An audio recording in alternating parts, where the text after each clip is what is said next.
Πώς θα ήταν η Γη αν στραγγίζαμε τους ωκεανούς?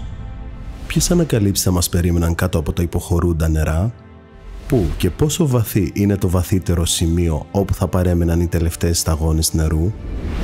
Η Γη πήρε το παρατσούκλι μπλε πλανήτης λόγω της εκτεταμένης υδάτινης κάλυψής της, με πάνω από το 70% της επιφάνειάς της να καλύπτεται από ωκεανούς. Ο πυθμένας των ωκεανών έχει ένα επίπεδο πολυπλοκότητας συγκρίσιμο με αυτό της γνωστής επιφάνειας της Γης. Σε αυτή την απεικόνηση, κάθε καρέ αναπαριστά μία πτώση 10 μέτρων στη στάθμη της θάλασσας, αποκαλύπτοντας σταδιακά τις περίπλοκες λεπτομέρειες του βυθού του ωκεανού.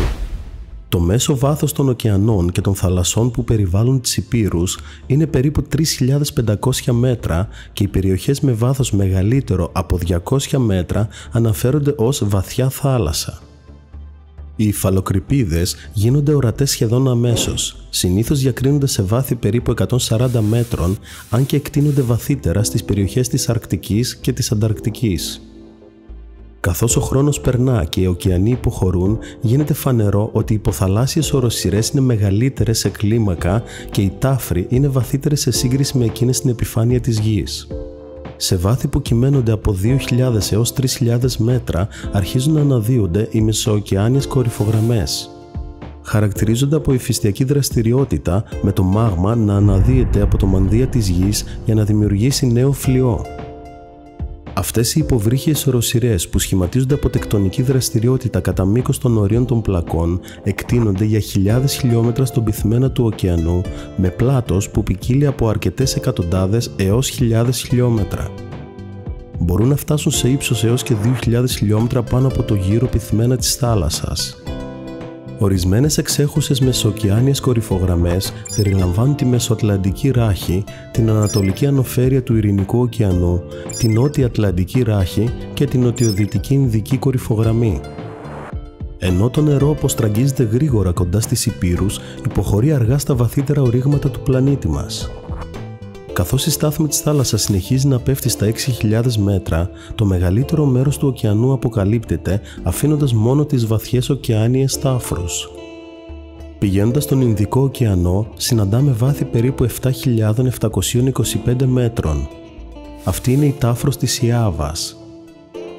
Προχωρώντας στον Ατλαντικό ωκεανό, συναντάμε ένα άλλο εντυπωσιακό γεωλογικό θαύμα, με τα βάθη να φτάνουν περίπου στα 8.376 μέτρα. Αυτή είναι η τάφρος του Πουέρτο Ρίκο.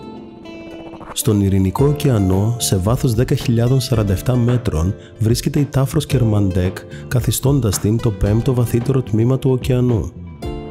Στον Ειρηνικό ωκεανό, σε βάθος 10.540 μέτρων, βρίσκεται μια άλλη βαθιά ωκεάνια τάφρος που κατατάσσεται ως το 4ο βαθύτερο τμήμα του ωκεανού παγκοσμίως, η τάφρος των Φιλιππίνων. Στο νότιο Ειρηνικό βρίσκεται ένα αξιοσημείωτο υποθαλάσσιο σημείο που φτάνει στο εκπληκτικό βάθος των 10.882 μέτρων. Αυτή είναι η τάφρος Τόγκα.